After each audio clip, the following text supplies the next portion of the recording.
Good afternoon, everyone. My name is Olivia Zink. I'm the Executive Director of Open Democracy and Open Democracy Action. And this is part of our Map-A-Thon project, which is co-sponsored by the League of Women Voters, Granite State Progress, and the Ken Street Coalition. I'm going to turn it over to our Map-A-Thon team, who has done the Lyman's share of the work here with the analysis. And I see that we have a couple of our Map-A-Thon teams, Jeff and John and Ian, on the call, but I'm going to turn it over to our lead mapper, David Andrews, to walk us through the Senate map analysis so that you're ready to testify when the public hearing is called in the House in early April.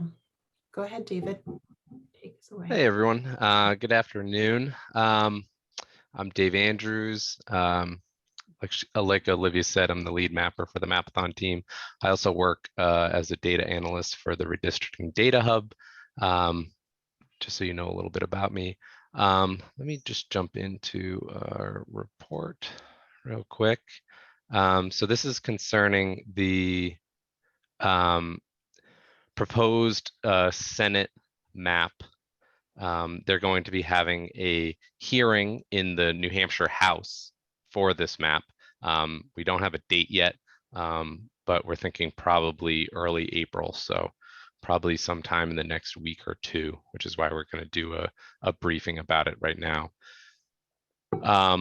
So the New Hampshire House passed, the New Hampshire Senate passed this map on February 16th. And so it's passed the Senate. It needs to pass the redistricting committee in the House, and then needs to pass the full New Hampshire House, and then be signed into law by the governor.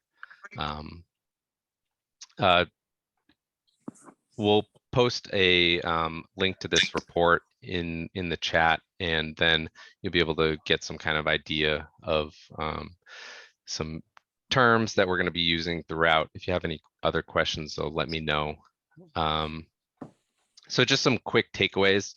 So the 2010 New Hampshire Senate map, so the current map that was in use from 2012 to the 2020 election, was already very gerrymandered in for the advantage of the Republican Party, who drew this map in 2010.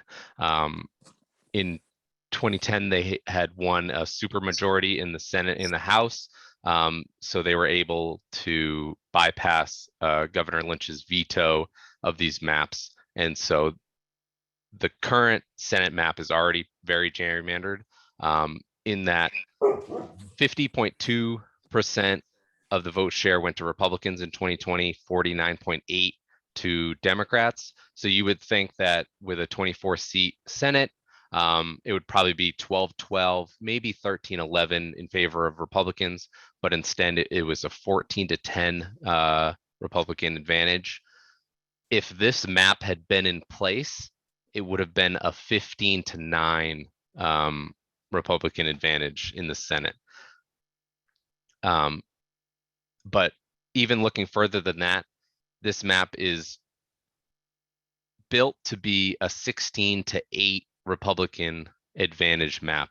It just so happens that Senator Susie in District 18 is very popular, and she's won in her district, even though it's a Republican leaning district. So if she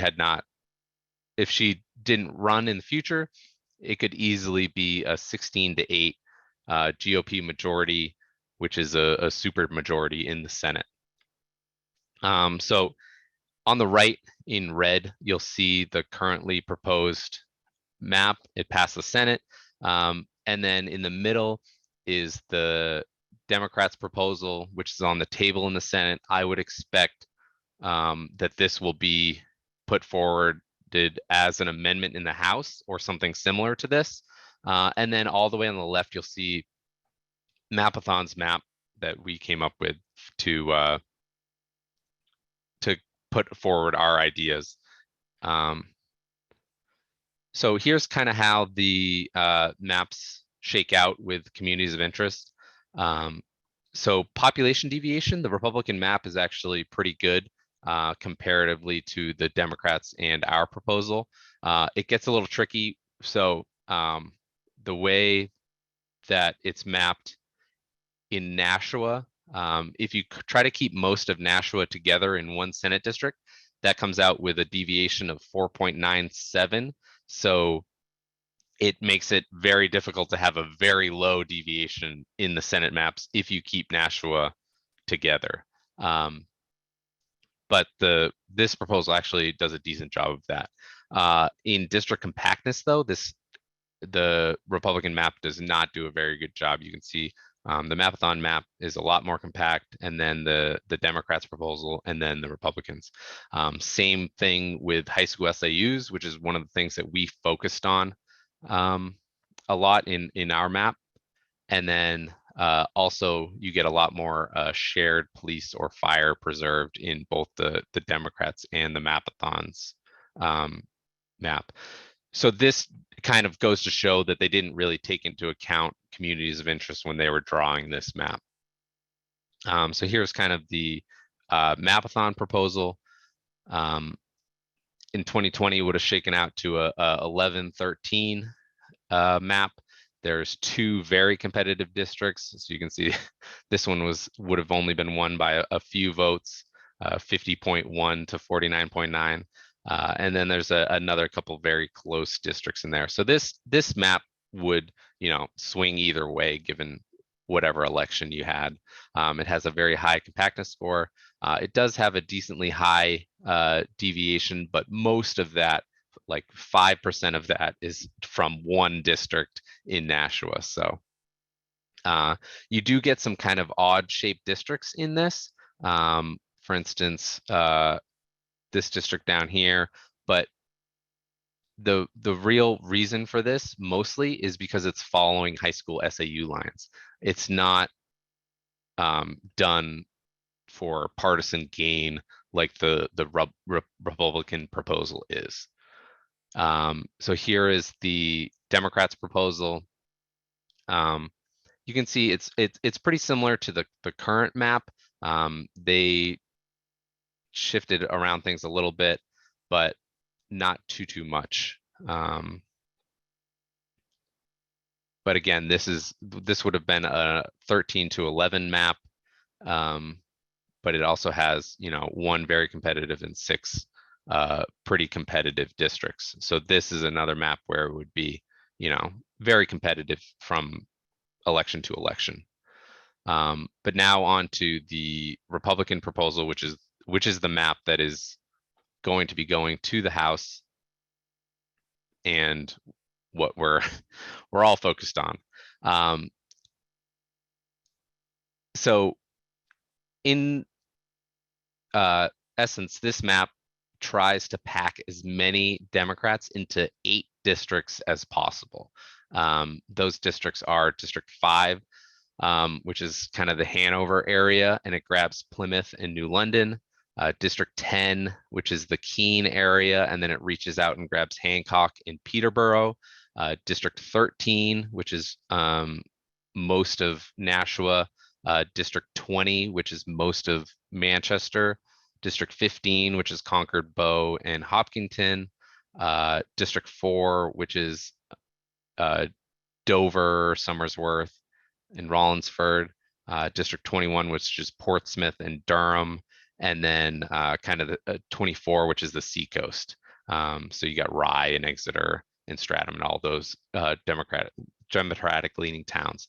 And then for the other 16 remaining districts, it kind of cracks Democrats. So it takes a little bit of Manchester, it takes a little bit of Nashua, it takes some Democratic leaning towns and puts them with more Republican leaning areas, so as to have a really strong Republican advantage in those districts.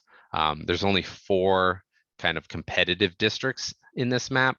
And so it's kind of, it's pretty locked in for the next, I think, few elections, unless you get a giant swing election. For instance, in the 2018 election, if this map had been put in place, it would have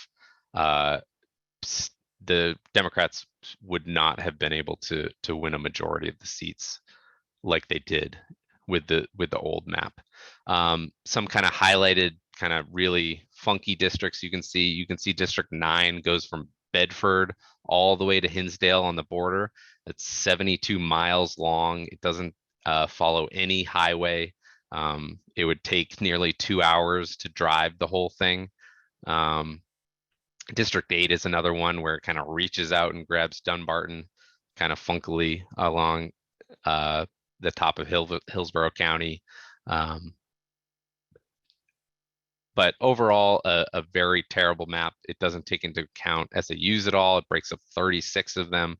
The only kind of advantage this map has is that it has a relatively low deviation with 7.5.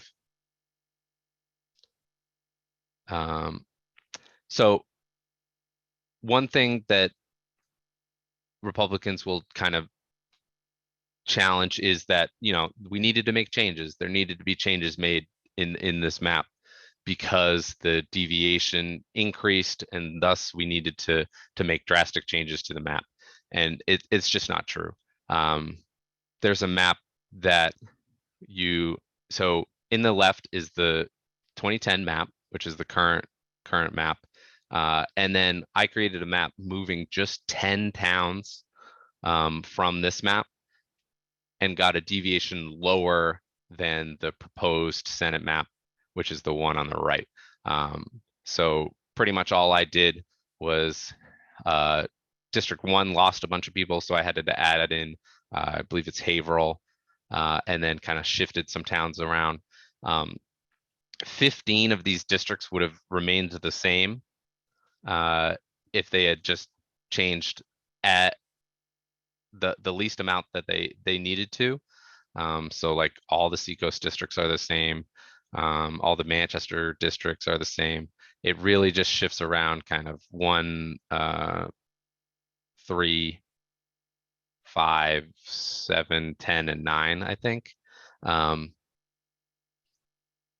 But kind of the main thing I want to highlight is, so District 10 is the pink around Keene, and District 9 is the light blue. All they had to do was switch Richmond from District 9 to District 10 to balance these districts out. That's all they needed to do. And it would actually have helped make the District 9 less stringy. But what they did is they wanted to pack Peterborough and Hancock, which are Democratic leaning towns, into District 10, and then put less Democratic towns like Hinsdale and Richmond into District 9. So they, instead of making the district more compact, they made it less compact and kind of strung it all the way across New Hampshire. So that's kind of what I really wanted to highlight here. Another thing that they did is like Manchester's district 16 was a pretty competitive district. In the last 10 years, Republicans and Democrats had won that district. But what they did was they cracked it so that they added Raymond and Goffstown and took away 2 wards of Manchester, and in doing so created a new Republican district there. Instead of a competitive district, it is now a very Republican leaning district. Also in 2018, they actually lost District 23, which was like Exeter, Chester, Kingston, that kind of area down here. So they lost that to Democrats. So what they needed to do was to shore that up. And how they did that was they packed kind of Exeter into District 24 with other Seacoast towns, and then took out some of the more Republican leaning towns like Seabrook from District 24 and put those back into District 23 to create another very strong Republican district there. I think that, to go into the partisan lean. So this is using kind of we use 55% or more is a kind of lean or more a pretty safe seat. So in the Republicans' proposal, there's 9 Democratic leaning seats, 11 Republican leaning seats, and 4 competitive seats. But in actuality, it's more like a 16-8 split. The extra lean Democrat seat is because Donna Soucy is very popular in her district. So that's kind of where you get the extra lean Democrat seat there.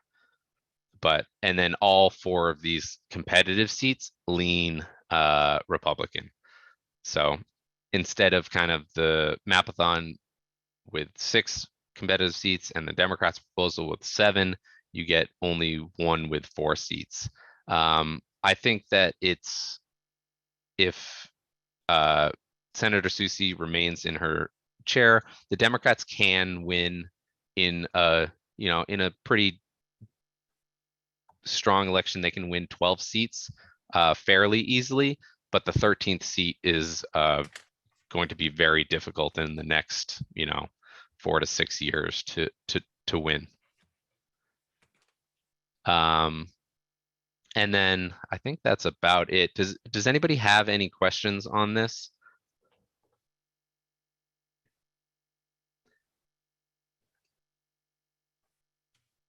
I have a question, David, as soon as I get my voice back. Could the majority have created a worse Senate map? Or did they go out of their way to create the worst one? So they could have probably created a worse one,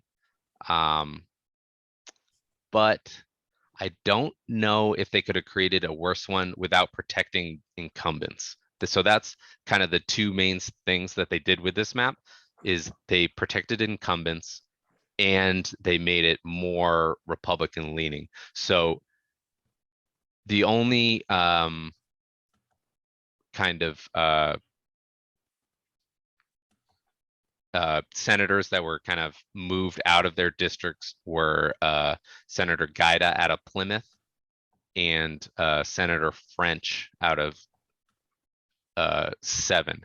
And I think both have actually already filed for their same ones. So I don't know if they're moving or they're just using a PO box or something, but I think they've both already committed to running in those elections anyway. So Just a slight correction. I think Senator French has said he's going to run for Congress, and Senator Gaida expressed interest in moving because you have to live in your district to be a senator. Yeah. Go ahead, Liz. I remember from the hearings, David, that at least Senator Gray was very well aware of the Map-A-Thon proposal. He addressed you during the hearings. Did you and he ever have any conversations where he was seriously considering some of the Map-A-Thon suggestions? No, he was very interested in it, and I've talked to him about it a number of times, but he never seriously kind of considered any of our maps. He more of along the line was, thanks for showing me that, and no thanks. Okay. Dave, this is Ann. I'm on the phone, and I know I might sound very I don't know what the word is, naive or uninformed. I'm having difficulty understanding. People have written LTEs in which they very clearly state when there's an equal number of Democratic and Republican voters. How do you get a Democratic or Republican advantage when there are equal numbers of both voters?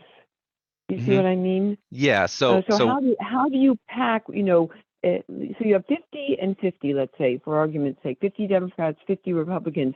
How do they make more Republican districts or more Democratic districts when there's an equal number? That's my question. Yeah. And maybe it's too obvious. I'm sorry. No. It's an understandable question. So what it's called is packing and cracking. So every town has so overall New Hampshire has 50% Republicans, 50% Democrats, let's say. But Mhm. every town is different. So there's some towns that have 60% Democrats, 70% Democrats. And so what you do is you take those 60 or those towns that are very Democrat and put them all into 8 districts. And what it does is that'll take up maybe, 60% of the Democrats in the state. And so you only have 40% of the Democrats left and 60% of the Republicans left. And then with that, you can kind of give Republicans a little bit of an advantage in all the rest of the districts. So you can look up like what I would do if you want a very good example is I forget the exact video, but if you look up like gerrymandering on YouTube, it'll show you exactly how you can do it. If you have Okay. say you have, let's say we have 100 people and 50 of them are Democrats and 50 are Republicans, and we need to have say 10 districts out of those. So each district has 10 people. If you make 4 districts all Democrats, that would be 40 Democrats in just 4 districts. All the rest of the districts would have 9 Republicans and 1 or 2 Democrats in those districts. So then you could have 6 Republican districts and only 4 Democrat districts. And thus, the Republicans would win the majority every time, even though the total vote is still 50-50. And a couple of I see. examples of this is like Senate District 5, which is currently kind of Lebanon area. And what they do is they go over and they grab Plymouth in the middle of the state, which is currently in a different Senate district. And then they come down and they grab New London to grab another college town. So they're packing as many Democrats into Senate District 5, making that a guaranteed Democratic district. But it also makes the districts around it 2, 7, and 8 Yes. more All Republican. Republican. Yes. Or yes. they take I think yes. they take Yes. District 10, which is Keene in it, and now they go over and grab Peterborough, and they keep District 9 from Bedford all the way to the Vermont border, one town deep, trying to make that pact with Republicans. So they're manipulating the lines.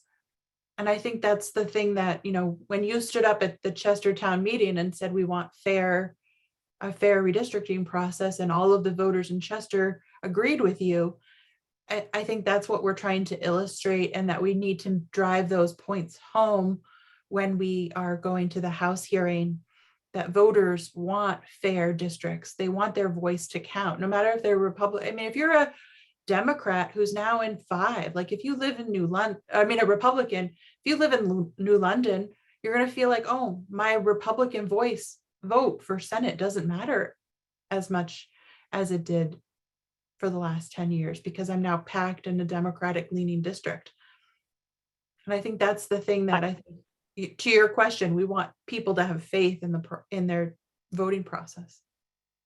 Yes, thank you. No, I understood all that, packing and cracking and all the rest of it. I just didn't know physically how it was done. So it sounds like when they gerrymandered the districts, they already knew how many districts they wanted to have as a majority Republican. In other words, they went with the districts first and then did the cutting and pasting sort of thing to make those districts happen. And it's very easy to do when you have the software. You can look and see what towns are Democrat leaning, what towns are Republican leaning. And what you do is you just try to, if you're trying to pack a district, you put as many blue towns in one district as possible. So it's pretty easy to do. And that's without all the software that they have, which is much more sophisticated, and you can do it if they wanted to. I don't think they did this in this scenario. You can put into a computer program, make me the most, gerrymandered map possible. And it can do it, and it can get really, really funky. The one kind of good thing in New Hampshire is that you can't break up towns. In a lot of the other states, you can break up towns, and those districts get very, very funky. And not that these districts aren't funky. District 9 is very funky, and is a very clear example of gerrymandering. Some states you can draw a line down a highway, or down Main Street. Yeah, you can go down to the block level, which is kind of the lowest census level that you can get to, and it can get very complicated, and you can very precisely target neighborhoods, what their partisan lean is, and put them into districts. Mm-hmm. Hey, this is Joanne from Hollis. Can you tell me about District 12?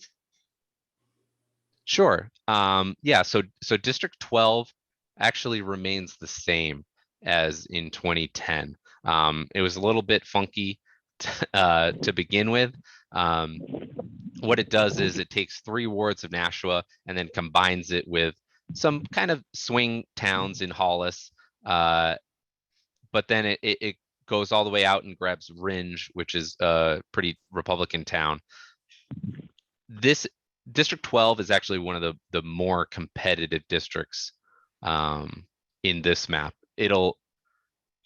I would guess in the next 10 years that this will probably swing back and forth from Republicans to Democrats. In 2018, it was a Democrat. In 2020, and now it's a Republican. And I would guess that it'll probably swing back and forth. But it is a little bit funky in that it kind of stretches all the way across the bottom of the state. It would be a lot better if it was a little bit more compact. I agree. If you look at the partisanship lean of District 12 in the Republican proposal, it's 48.8% Democrat lean with a 51.2, which is why it's very competitive. This is David Erickson from Ware, and I would contend that District 8 is almost as bad as 9. And is Ruth Ward still going to be able to? Yep, she lives in I forget what town this is, but it's like Stoddard, yeah, in Stoddard, which is the top right of Cheshire County. And yeah, District 8 is very is a very clear example of gerrymandering.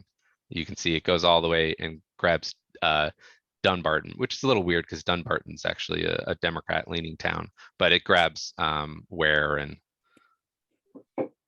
kind of packs, or it puts a lot of Republicans into that district, and it moves it a decent amount. I forget exactly what, but District 8 was pretty competitive before, and now it's plus 17 Republican.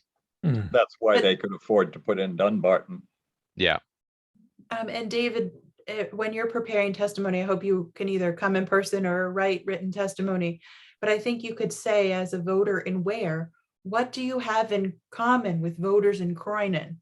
What do you have in common with voters in Charleston on the Vermont border? Ware is much more, closely aligned with Goffstown, which is the town next to you, but that's in a different Senate district. And so I think to make those points about what does your community of interest look like, and also to say that Ware voters overwhelmingly wanted a fair map, and you don't see Senate District 8 as being fair to the voters. I think there was a question in the chat from Nancy. Nancy, do you want to unmute and ask your question?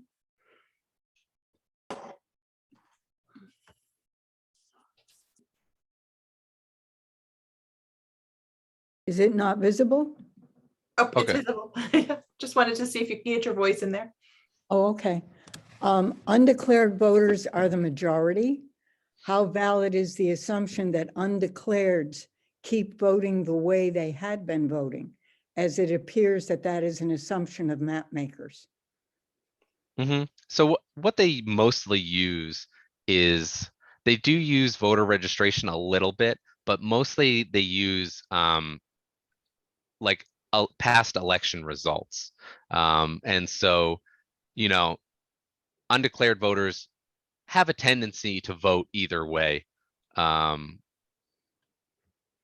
in regards to, say, the New Hampshire Senate, they tend to vote in a certain way. You know, we don't see huge swings in the New Hampshire Senate the way you might see in, say, like the US Senate, how, like, you know, or governor. You can see wide, there's a ton of swing voters in New Hampshire that'll vote either which way on a lot of the federal races, so, or like the statewide governorship. But a lot, like in the New Hampshire Senate, people tend to vote pretty evenly. The 50-50 is pretty evenly with the past probably 8 elections. There was a bit of a swing in 2018. There was a bit of a Republican advantage in 2016 and 2014. So it's not perfect, which is why like, so they tried to gerrymander the 2010 Senate map, and it worked for them for 4 out of the 5 elections that they had on it. You know, in 2012, 14, 16, and 2020, the Republicans were able to win the majority. But in 2018, you know, swing voters broke that map. It helps that it was, you know, 8 years after they created the map. So in the initial few years, it's a lot harder to break a map than it is later on in the decade. So it's not an exact science, but it's more just to kind of get, like, they try to get they try to get a base map that is to their advantage, but, you know, they still have to go out and campaign and, you know, win people over. But, you know, it just gives them a little bit more of an advantage than if it was just a straight up even map where, you know, either party could win any given election. But Nancy, you're absolutely right. We do have more undeclared voters than either party in New Hampshire. And the Map-A-Thon team did use 2020 election results to do this analysis. So all of the partisan numbers are based on the election 2 years ago. Although, David, you did kind of look at a couple of different years too in your analysis. And there are enough swing voters in New Hampshire to break this map. If you want a positive note, if, say, Senator Shaheen was running if you use Senator Shaheen's election results for 2020, Democrats would have won this map 22-2.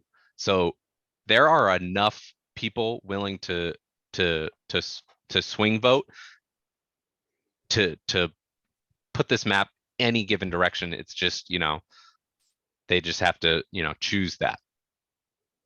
So isn't it going to be very hard for us to argue, given that in 2010, the Democrats were the dominant party in the Senate, that both 2010 map was gerrymandered and this is gerrymandered? I mean, our great number of undeclared voters really makes this hard to use that as a reason. We've got to find some other complaints about this, I think. I was confused because you said Democrats were in 2010. Democrats won the Senate in 2018, right? Yes. The Democrats had a majority then. The other years since 2010 have all been Republican majority. So given that 2018 results went that way, how can we continue to harp on the fact that the map was gerrymandered in 2010, and this still is gerrymandered. Mhm. And I And There's think another we need some reason other to talk. reasons. Well, another reason is that it splits up 36 different high school districts. We have seen that people think that their high school districts create communities of interest. 36 of those were split. And you also look at the compactness. They say compact districts make these districts are not compact. 9 is an example of that. 5 is an example. I mean, there's a lot of districts here that are not compact. So, you know, we can talk about, we talked a lot about competitiveness because there's a lot of partisanship that went into this map, but I think you can talk about some of those other points. But it seems that the Senate completely ignored communities of interest and worked to protect the incumbent senators. And I think that's also something that is something to be harped on. Ian? Another thing that concerns me is that if the thing that motivates the swing is national politics, that makes local governance worse. I think New Hampshire has a tradition of having a clear separation between national political opinions and local concerns, and we saw that in the 2020 presidential election. There was a lot of ticket splitting. If the thing that leads to swings in the state legislature is opinions on national politics, that I think makes the business of governance more difficult. Never mind the quality of the candidates. I want to be voting on how my legislator feels about the school district and property taxes and hospital funding, not their opinion on the current president. David, can you talk about some of the bigger changes? Like I know Senate District 7 used to be a lot of Lakes Region towns. So now Franklin is with Orange and Hillsborough instead of with the Lakes Region. Where did Laconia go? Where's Guilford? How is the Lakes Region divided now? yeah, so so if you look at here, you can see the kind of the 2010 map on the far left and the current majority proposal on the far right. District 2 kind of shifted to the Lakes region. So green kind of encompassed, so parts of 7 and 2 kind of swapped. So you see like Laconia went to District 2 while kind of the lower Grafton County went to District 7. District 7 now is more of like a Merrimack West district rather than a kind of Laconia Franklin district. That's kind of the main shifts, and with District 5 kind of taking over a lot of what District 2 left behind. And that's kind of the main shifts. The rest of them are kind of, you know, smaller things like switching Goffstown from 20 to 16, and then kind of putting Raymond into 16, and then a little bit of the Seacoast shifts. But the main shift was District 2, going from a lot of Grafton County to kind of the western part of Winnipesaukee, and then District 7 kind of, you know, getting out of Laconia, and then kind of expanding across kind of western Merrimack County.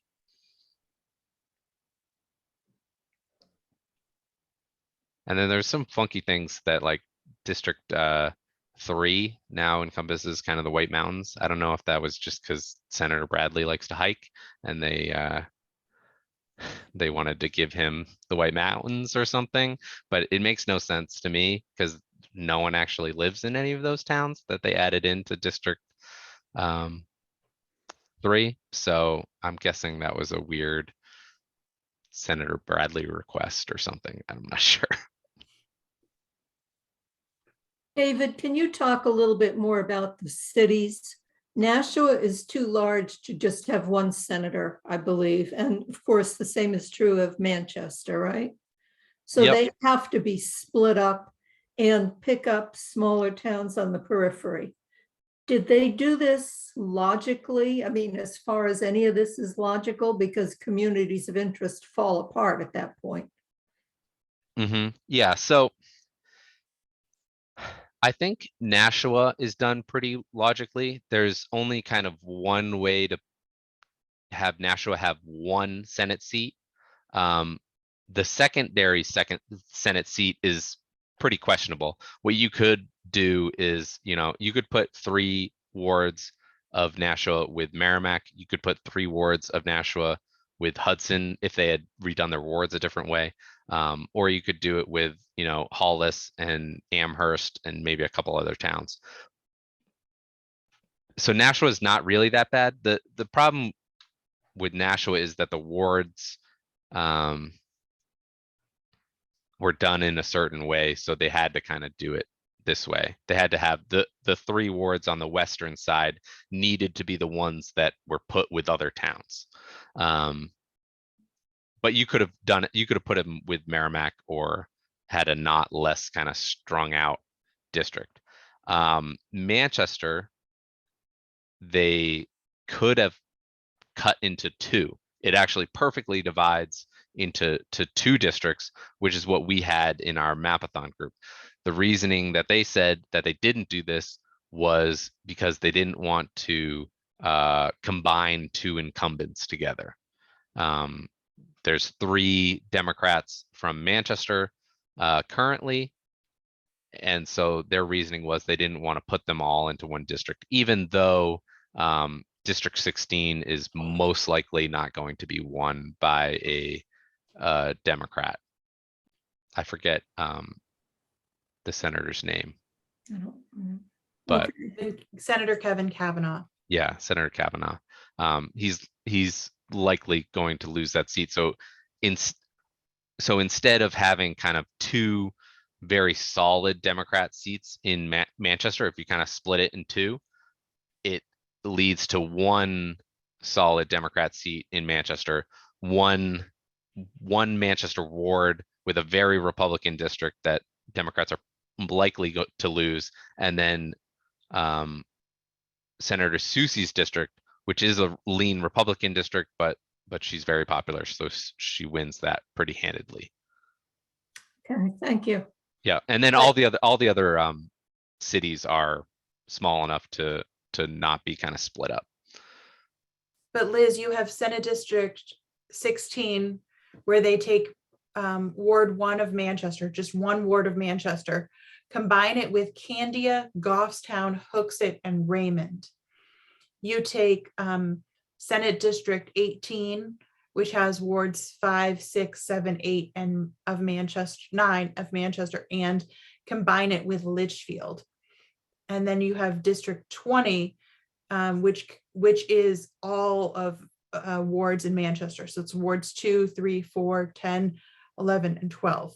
So Senate District 20 is contained within the city, but the other 2 Manchester districts, 16 just takes 1 ward of Manchester. But if you put that other ward of Manchester, took Litchfield out, you'd be able to divide Manchester and keep the city together. And I think it's really important.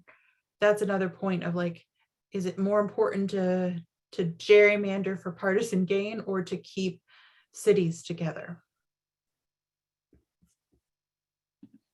Yeah, Pete? Yeah, are the senators doing this work by themselves? Or are they getting help from an outside group or anything like that? So I would expect that they got input from kind of the Republican Party in New Hampshire, if not the National Republican Party. The problem is that we don't know really, because we're not privy to those kind of conversations. It's my impression that Senator Gray probably did a lot of this himself. Just with talking to him, he's pretty knowledgeable. He did say that, I think his quote was, I must be the best gerrymanderer because I did this without trying to, or something like that. And so, which is, I think, a lie. It's either a lie or he's incompetent, and I don't think Senator Gray is incompetent. So, so I think it's most likely a lie. There's only kind of one way to see the changes that were made, and that's to gain a partisan advantage, because they didn't take into account, communities of interest or anything like that. If they had, decreased the number of splits in high school SAUs or any other kind of community of interest you could think of, then, if it had gone to a more partisan map, then all right, understandable in that regard. But, they didn't do that. They made less compact districts. They made, they kept less communities of interest together, and the partisanship, increased. So it's very clear what they were attempting to do with this map. It's also not required in New Hampshire law for the senators or the House members to disclose their criteria. So when the Map-A-Thon team drew maps, we were very transparent about how we were drawing the maps. What is the criteria we are using? We're going to follow the Constitution first. And we had maybe 2 or 3 different meetings with our Map-A-Thon, at large, like what's important to you in sort of the ranking of those criterias, which is why high school districts were higher in our communities of interest. But I think as we sort of think about the next 10 years and after these maps become law, there is some work we can do to change New Hampshire law to ensure that criteria is publicly released. The software that is developed is publicly released and available. These basic process questions were not answered because they're not required to be disclosed. And I think it is disappointing. The senators could have chose to disclose their criteria, but they chose not to. The one thing that Senator Gray kept saying, mostly about the executive council map, is that what really matters, his personal primary criterion is the numbers, the smallest deviation across the map. David, is it true that this Senate map has the smallest deviation compared with the Dems and the Map-A-Thon map? It is true, but funnily enough, this center map right here has a less deviation than the Republican proposed map. I moved only 10 towns and got a less deviation than Senator Gray's proposal. So they didn't need to do all the things that they did with their map. They could have gone with a map with a least amount of towns changed and had a lower deviation. So it's, it's good that they were looking at, low deviations, but that wasn't their main purpose, even though that's what they'll kind of say.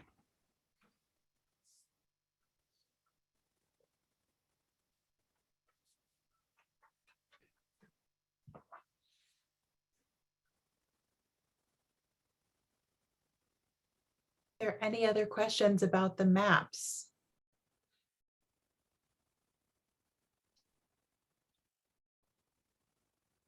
We'll just remind you that as soon as the calendar releases the public hearing, we'll let you all know when the public hearing is. Normally those calendars come out on a Friday, so you will hear from us as soon as we see those maps. But I think written testimony and in-person testimony will be necessary. And so please study if you go to Open Democracy and opendemocracyaction.org/maps, you'll find this presentation. please feel free to use any of this. And David, the Map-A-Thon team's available if people have questions about their specific district. Good. If you Okay. want to email those questions in developing your testimony, we're here for you. Yeah, I'm gonna throw my email in the chat. If anyone has any questions or anything, just let me know. I don't mind at all answering questions. So Olivia, you and I have been in a lot of hearings on this, as well as some of the other people on this call. What do you think is going to make the most difference in the House? Hearing testimony from individuals about how this affects their town and their county, or the broader picture of the long-term effect of this map? What's your take on that, Olivia, or anybody else? Knowing the makeup of the House Special Committee on Redistricting, I think like Stephen Smith, I think to talk about Senate District 8 and Charleston compared to Ware, like I think that's something that will matter for Representative Smith, who's a Republican on this committee. I'm trying to think of the other members of that committee.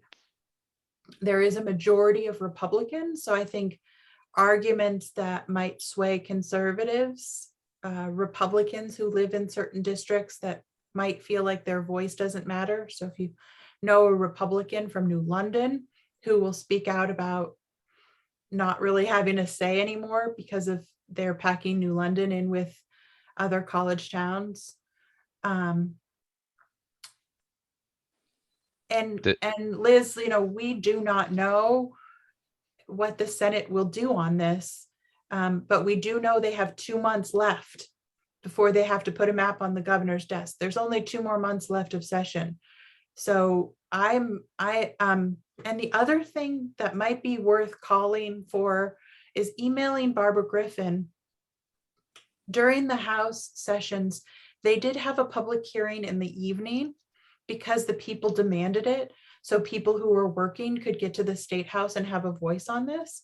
And so it might be worth asking for a public hearing on this map in the evening, because she did grant that the last time when it was demanded. And I think it's important because not everyone can make it to the State House on a Monday at 2 o'clock, which is when a lot of the hearings are.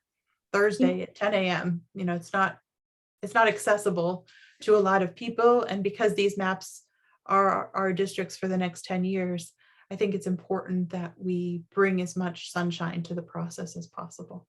So which House committee do we expect to be hearing this? Are they going to be The hearing it? Special Committee on Redistricting. Not in election law, huh? It is assigned in the calendar. When you look at Senate Bill 250, it has been referred to the Special Committee on Redistricting. Okay. So, I mean, I know the speaker couldn't change that, but the docket says referred to Special Committee on Redistricting. So Yeah, that's where I expect it to go. okay.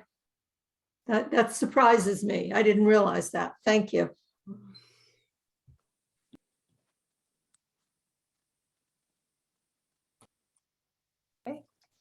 If there's not any other last minute questions, I want to thank David and the Map-A-Thon team for this report, and also all of you for attending. We'll have this recording and all of the materials available for you, and we'll let you know as soon as the House schedules the hearing for the Senate map. Thank you. Thank you.